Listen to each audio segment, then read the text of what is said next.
이때 징조, 첫 번째 징조가 거짓 그리스도의 출현이라고 했습니다. 두 번째 징조는 전쟁과 지진과 기근이 일어나리라는 것입니다. 그런데 7절의 결론이 이때 취할 태도가 바로 두려워하지 말라는 것입니다. 두 번째 징조로 민족이 민족을, 나라가 나라를 대적하여 일어나겠고 첫째 지진이 있겠으며 기근이 있으리라. 있으리니 이는 재난의 시작이니라고 하셨습니다. 여기서 재난은 유대인들이 종말에 겪어야 할 환난을 말하고 있습니다. 그리고 이 환난은 세상에 임할 환난과도 연관이 되어 있습니다. 유대인들의 종말적인 재난은 무엇보다도 적그리스도에 의한 종교적인 핍박, 그리고 예루살렘 성에 말할 수 없는 피해이겠습니다. 두 번째 징조로 난리와 난리 소문을 들을 때 두려워 말라, 이런 일이 있어야 하되 끝은 아직 아니니라고 하셨습니다. 인류의 종말에 가서 유대인들은 난리와 난리 소문을 듣게 될 것이라고 했고, 이 같은 소식은 그들과 직접적으로 관계된 사건인 것입니다. 그리고 두려워 말라는 말씀이 그것을 의미해주고 있습니다.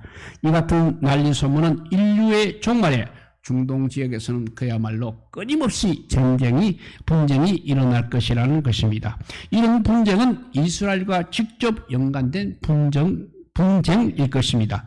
민족이 민족을, 나라가 나라를 대적하여 일어나겠고, 하는 말은 바로 전쟁이 일어난다는 말입니다. 그 다음에 또 처처에 지진이 있겠으며 기근이 있으리니 이는 재난의 시작이라고 하셨습니다.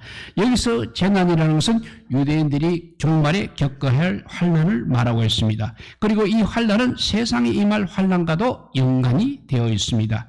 유대인들의 종말적인 재난은 무엇보다도 아까 말한 대로 적그리스도에 대한 종교적인 핍박과 예루살렘 성에 말할 수 없는 피해이겠습니다.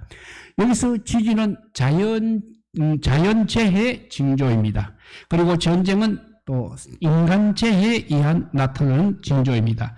기근은 자연재해와 인간재해 둘 다 포함하여 나타나는 징조가 되겠습니다.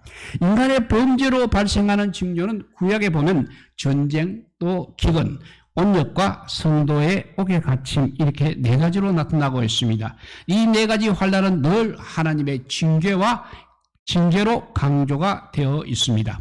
레위기 26장에 보면 만약 이스라엘 백성들이 율법을 잘 시행하면 그들의 소출이 풍족하겠지만 율법을 잘 시행하지 않게 되면 대적에게 피할 것이고, 두 번째는 기근이 들어 파종이 헛될 것이고, 세 번째는 연병을 보내어 괴롭힐 것이고, 네 번째는 열방 중에 흩어져 고생할 것이라고 말씀하고 있습니다. 요한계시록도 역시 이 네 가지 재앙이 기록되어 있습니다. 그 말씀이 계시록 6장 3절에서 4절 말씀입니다. 거기서 나오는 붉은 말은 전쟁, 그리고 검은 말은 기근, 그리고 청황색 말은 질병, 그 다음 짐승이 성도들을 죽이는 재앙 등을 말하고 있습니다. 하나님을 배역하고 범죄한 인간에게 하나님께서는 심판으로 이렇게 전쟁과 지진과 기근을 말세의 징조로 보여줄 것을 말씀하고 있습니다. 말세가 되면 정말 더욱더 전쟁이 심각해질 것이라고 했습니다. 어느 박사님에 의하면 지난 3421년 동안, 인류 역사 3421년 동안 전쟁을 치르지 않는 기간은 불과 286년에 불과하다고 했습니다. 지구촌 역사에는 항상 91.6% 지구촌 역사 91.6%가 크고 작은 전쟁이 있었다는 것입니다. 지난 100년 20세기 그 한 세기만 놓고 봐도 전쟁과 혁명으로 인해서 약 9억 명이라고 하는 인구가 상실되었다고 합니다. 그야말로 인류의 역사는 전쟁의 역사라고 해도 과언이 아닌 것입니다.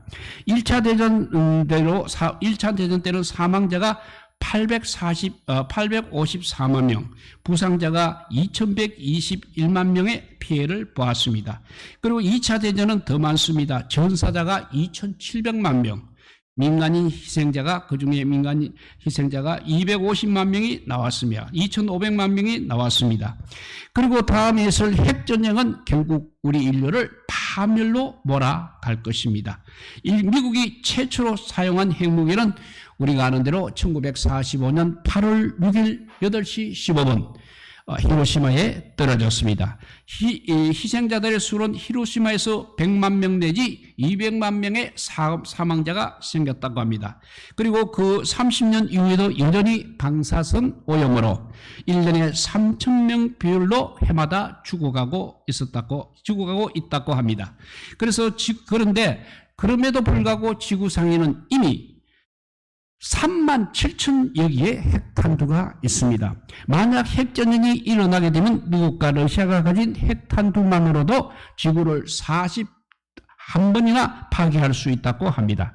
만약 1메가톤 규모의 전략 핵무기가 서울시청 상공에 터진다면 복사열로 인해서 서울시청을 중심으로 반지름 약 3km 거리의 모든 것이 폭발과 동시에 증발해버린다고 합니다. 서울과 기타 인근 지방의 전자장비는 모든 동작이 멈추게 되고 반경 7 내지 9km 떨어져 있는 것도 엄청난 열로 인해서 폭발의 중심지가 증발함과 동시에 그의 타기 시작한다고 합니다. 그리고 노출 부위가 25%가 넘는 사람들은 몇 초 뒤에 절명하고 죽게 되고 노출 부위 25% 미만의 사람들은 약 1분 후에 폭풍이 다가올 때 모두 죽게 된다는 것입니다. 이후 폭풍으로 90% 이상의 건물이 파괴되고 후 폭풍은 인천이라든지 의정부 수원까지도 도달하여 건물을 파괴한다고 합니다.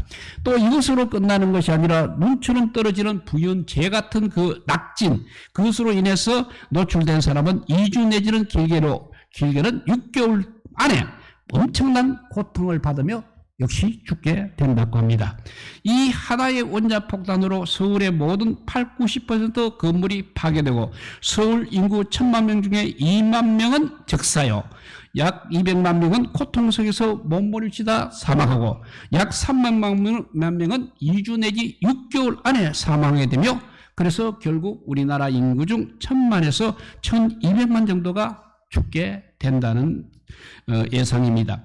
살아있어도 또 그 비참함은 산자가 오히려 죽은 자를 부러워하는 그런 모습이라고 할 수 있겠습니다. 말 그대로 살아있는 사람은 남아있는 자신의 운명을 저주하게 되고 고통 속에서 죽음을 기다리는 시간만이 있을 뿐이라는 것입니다. 그래서 예수님께서는 마태복음 26장 52절에 금을 가지는 자는 다 금으로 망한다고 하셨습니다. 왜 전쟁이 일어나고 있습니까? 예일대학에서 역사와 문명을 가르치는 도널드 케인 박사님은 전쟁의 기원이라는 책에서 인간이 전쟁을 하게 되는 가장 중요한 세 가지 동기를 첫째는 경쟁자에 대한 두려움, 두 번째는 경제적인 이익 추구, 세 번째는 명예 추구, 이렇게 세 가지 동기를 밝히고 있습니다. 물론 이 말이 맞기는 맞는 이야기입니다만은 그러나 더 근본적인 이유가 있는 것입니다. 성경은 이 전쟁의 이유를 이렇게 말합니다. 야고보서 4장 1절에 보면 너희 중에 싸움이 다툼이 어디로 나타나느냐, 어디로 쫓아나느냐, 너희 지체 중에 싸우는 정욕으로 쫓아난 것이 아니냐 하였습니다. 그러니까 결국은 전쟁은 정욕 때문에 라고 말씀하고 있는 것입니다. 정욕은 쉽게 말하면 욕심 때문이라는 것입니다. 다른 말로 하면 결국 인간의 그 삶을 불행하게 만드는 것은 욕심, 즉 죄 때문이라는 것입니다.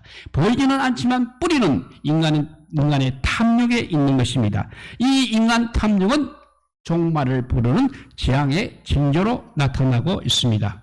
또 하나 종말의 징조가 있습니다. 그것은 지진이 일어날 것이라고 말씀하고 있습니다. 얼마 전에 우리 중국 서찬성 대진의 우리 참사를 우리가 보도를 보았습니다. 매년 이렇게 지구상에는 창문이 흔들린 정도인 진도 3의 지진이 3만 건 가량, 그리고 육지와 바다에서 발생하는 크고 작은 지진까지 합하면 하루 평균 330건의 지진이 발생하고 있다고 합니다. 하지만 현재 과학의 수준으로는 정확한 예측을 하기가 어렵다고 합니다. 지진이 언제, 어디에서 어떻게 일어날지를 미리 알아내는 그 경보 체제는 우리 인간으로서는 거의 불가능하다는 것입니다. 기록에 의하면 14세기에는 137건, 15세기에는 174건, 16세기에는 253건, 17세기에는 378건, 18세기에는 640건, 19세기에는 2109건이 발생하였습니다. 그런데 20세기에 들어와서는 무려 2250건이 발생하였다고 합니다.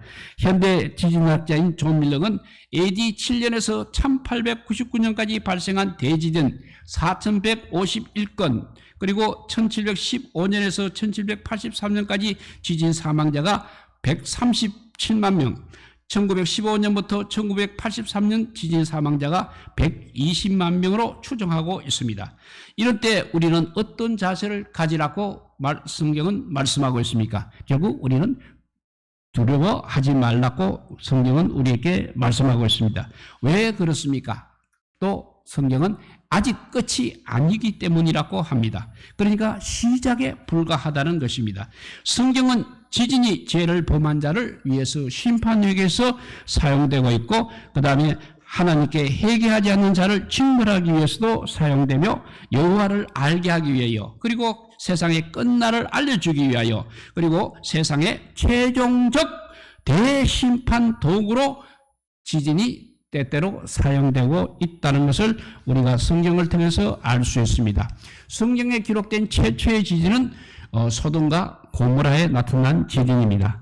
음란한 도시, 쾌락의 도시, 제약의 도시였던 소돔 고모라의 어느 날 갑자기 유황불이 비오듯 쏟아져 멸망을 당하였습니다. 성경에 기록된 최후의 지진은 계시록 16장에 나오는 마지막 심판에 대한 지진입니다. 계시록 16장 18절에서 20절을 보면 번개와 음성들과 내성이 있고 또 큰 지진이 있어 그의 맹렬한 전노의 포도주 잔을 받으며 각 섬도 없어지고 산악도 간데 없더라 했습니다.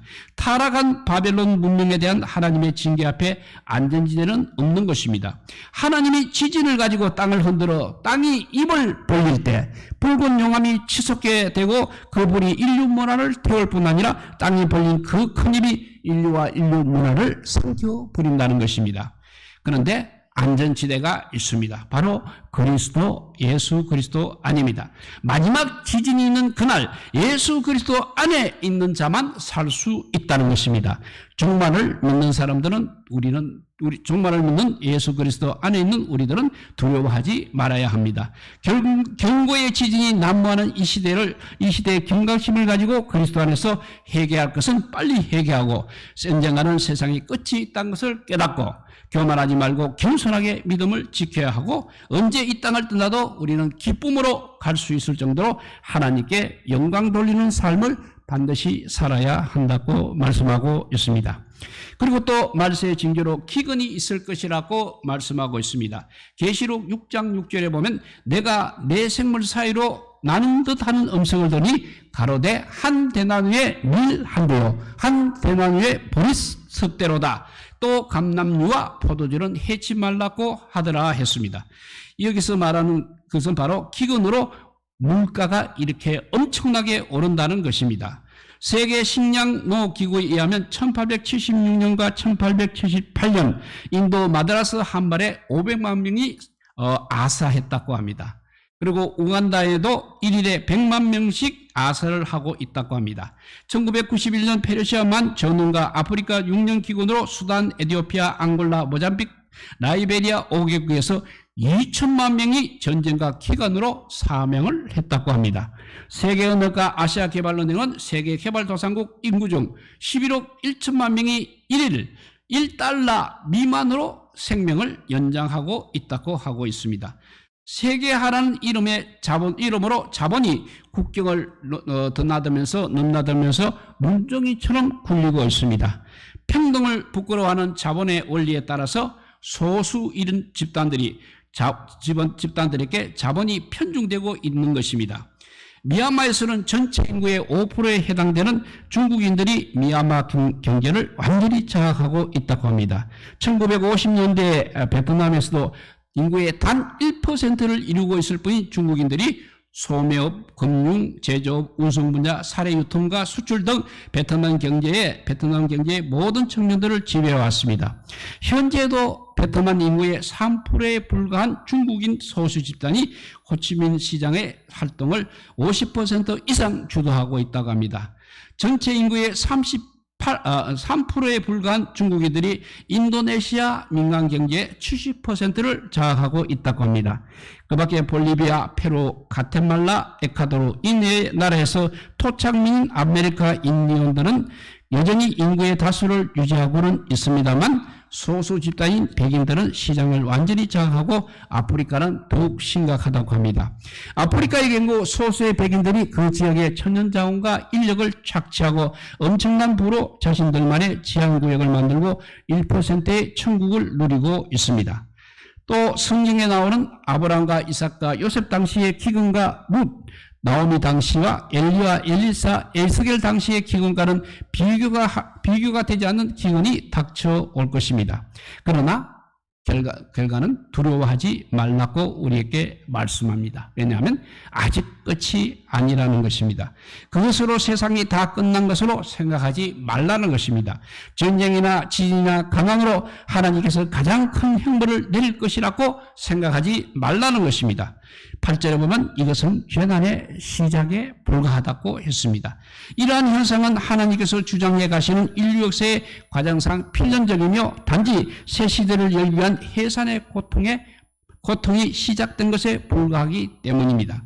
마지막 재림이 다가오게 되면 우리는 그야말로 죽음도 고통도 눈물도 질병도 없는 정말 영원한 나라에서 반드시 살게 될 것입니다. 7절 8절에 보면 난리와 난리 소문을 들을 때 두려워하지 말라. 이런 일이 있어야 돼. 아직 끝은 아니니라. 민족이 민족을 나라가 나라를 대적하여 일어나겠고 곳곳에 지진이 있으며 기근이 있으니 이는 재난의 시작이니라 했습니다. 여기서 난리는 전쟁을 말하고 있습니다. 전쟁이 있을 때 우리가 두려워하지 말아야 한다는 것입니다. 투니지에서 시작된 민주화 일명 제스민 혁명이죠. 그리고 이집트, 리비아, 예멘을 비롯한 아랍권에서 난리의 소문이 지금 나고 있습니다. 아직 민족이 민족을 나라가 나라를 대적하여 일어나고 있지는 않습니다만 그날은 분명히 이런 날이 오게 된다는 것입니다. 곳곳에 지진이 있고 또 기근이 있다고 했습니다. 2004년 인도네시아 수마트라 지진, 또 처치 지진, 또 필리핀과 대만 지진, 일본 동북부 지진, 얼마나 많은 지진이 지금 계속해서 일어나고 있습니까? 지진이 지나간 자리에 남는 것은 이재민의 한숨과 눈물뿐인 것입니다. 하루가 멀다고 각 지역에서 지금 지진이 일어나고 있습니다. 또한 지진이 일어나면 자연히 기근의 소식을 들을 수 있는 것입니다. 북한, 중동, 아프리카 등등은 각종 지역으로 기근의 소식이 날마다 들려오고 있습니다. 사람은 먹을 것이 없으면 정말 자식이라도 잡아먹는다고 합니다. 현재 전 세계 인구는 60억이 넘습니다. 앞으로 많은 사람들이 식량 부족으로 굶어 죽을 수 있다는 것입니다. 또 밀가루 가격과 곡물 가격이 폭등하여 식량 대란을 또 겪게 될 것입니다. 식량을 수입하는 국가들은 돈이 없어서가 아니라 수입한 곡물이 없어서 매우 고통을 크게 겪게 될 것입니다. 세계 밀수출은 호주와 미국과 러시아와 카나다와 아르헨티나입니다. 전 세계 수출량의 90%를 책임지고 있습니다. 러시아는 벌써 밀 수출 금지령이 내린 지 오래라고 합니다. 식량 부족은 지구 온난화로 인한 기상 악화로 인한 영향보다 그런데 농업은 원유가 없게 되면 식량을 생산할 수 없는 그런 구조로 되어 있습니다.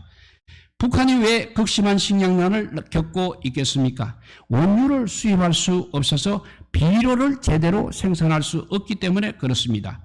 원유가가 200불까지 폭등한다면 러시아는 가뭄으로 밀 수출이 어렵고 중국도 가뭄으로 곡물을 수입해야 할 수도 있다고 합니다. 그런데 이 엄청난 재난 소식 앞에 성경은 우리에게 두려워하지 말라고 하십니다. 그 이유는 재난이나 전쟁, 지진, 기근은 시각에 불과하다는 뜻입니다. 장차 닥칠 환난과 핍박에 비하면 아무것도 아니라는 말입니다. 석유값이 폭등하여 에너지 수급에 온 세계가 비상입니다. 석유를 비롯한 미국, 유럽 열강과 중동 독재자들의 오랜 밀월 관계도 이제 끝이 보이기 시작합니다. 석유 문명으로 인해서 인류는 잔치를 벌이고 있지만 기후변화, 생태계 파괴를 불러오고 말았습니다. 거의 매일 TV 뉴스에 기근과 재앙이 보도되고 있는 것입니다. 우리 한국에는 구제역으로 수백만 마리의 소와 돼지가 살처분했던 적이 있습니다. 또 조류독감으로 수많은 닭과 오리가 역시 살처분되고 있는 실정입니다. 이러한 재앙의 원인이 무엇이겠습니까? 예수님께서 말씀하신 말세의 징조가 아니라면 무엇이라고 우리가 말할 수 있겠습니까? 우리는 간혹 천재지변이라는 말을 많이 사용합니다만, 그런데 이 천재지변이라는 말은 우리가 조심해서 사용되어야 됩니다. 천재지변이라는 단어는 하늘이 내린 재앙과 지상 변동을 말하고 있습니다. 그러나 가끔 하늘이 내린 재난도 있으나 대부분 천재지변은 인재라고 볼 수 있는 것입니다. 사람들이 잘못해서 생긴 재난이 너무나 엄청나게 많다는 사실입니다. 하나님께서 만들어주신 이 자연을 우리 사람들이 잘못 사용해서 지구를 오염시키기 때문에 문제가 생겨났던 것입니다. 이산화탄소 같은 대기 오염물질이 지구를 감싸고 있어서 지구 온도가 점점 올라가고 있습니다. 그래서 해수면이 올라갑니다. 그로 인해서 엄청난 재난들이 앞으로 닥치게 될 것입니다. 킬만자로 만년설은 거의 증발을 했다고 합니다. 세계 네 번째 호수인 알랄해는 지금 20% 정도만 남아있는 상태입니다. 세계 여섯 번째 호수 차도는 90%가 줄어들어 소멸 직전입니다. 그래서 각종 자연재해도 생긴다는 것입니다. 호주와 뉴질랜드 쪽은 이미 오존층이 뚫려졌다고 합니다. 우리는 이런 재난의 소식을 들을 때 걱정하지 말고 하나님의 음성을 들어야 하는 것입니다. 하나님께서는 이런 재난을 통해서 우리에게 무엇을 말씀하고 하십니까? 오늘 말씀은 몇 가지 하나님의 음성을 말씀하십니다. 지금 세계 각국에서 일어나고 있는 각종의 재난과 천재지변은 장차 마지막 때 당할 환난과 비교하면 그야말로 재난의 시작일 뿐이라는 것입니다. 그러니 두려워하지 말라고 하시는 것입니다. 그냥 그렇다고 해서 그냥 태평무사하게 살라는 그런 말은 아닙니다. 천재지변이 닥치거든 두려워하지 말고 주님의 음성을 듣고 믿음으로 대비해야 한다는 말씀인 것입니다. 주님 오실 날이 멀지 않았구나, 믿음으로 준비해야 될 때가 되었구나 하고 결단하고 깨어 있어야지 그냥 걱정하고 염려하고 불안과 공포 속에 떨고 있어서는 안 된다는 그런 말씀입니다. 언젠가 저 일본에 미칠 재난이 우리에게도 닥칠 것이라고 예견하고 두려워하지 말고 믿음으로 준비하라는 것입니다. 우리가 당하지 않았다고 마지막에 일어날 일이 없어지지는 않는다는 것입니다. 곳곳에 지진과 기근에 있습니다. 저 북녘 땅에 얼마나 기근이 심각합니까? 옆나라 일본, 중국 모두 다 지진 공포로 가득하고 있습니다. 그래도 우리나라만 예외가 아닐 것입니다. 이런 재난은 시작에 불과하다고 말씀하고 있습니다. 생명은 주님께 있다는 믿음을 가지고 우리는 두려워하지 말아야겠습니다. 결혼하면 잉태하고 잉태하면 해산의 고통이 있는 것입니다. 해산의 고통이 있지만 아이를 키우는 행복에는 비교할 수 없는 것입니다. 이처럼 우리가 예수님을 믿다가 고난을 당하지만 나중에 받을 멸류관 그 크신 상에 비교할 수 없는 것입니다. 핍박이 있는 날에는 주님과 함께 하시고 반드시 하늘나라의 상이 있음을 믿으시며 끝까지 견디는 자, 믿음 지키는 자 되어서 하나님께서 기뻐하시는 믿음의 사람들이 되시기를 우리 주님의 이름으로 축복드립니다. 기도하겠습니다. 사랑의 하나님 감사합니다.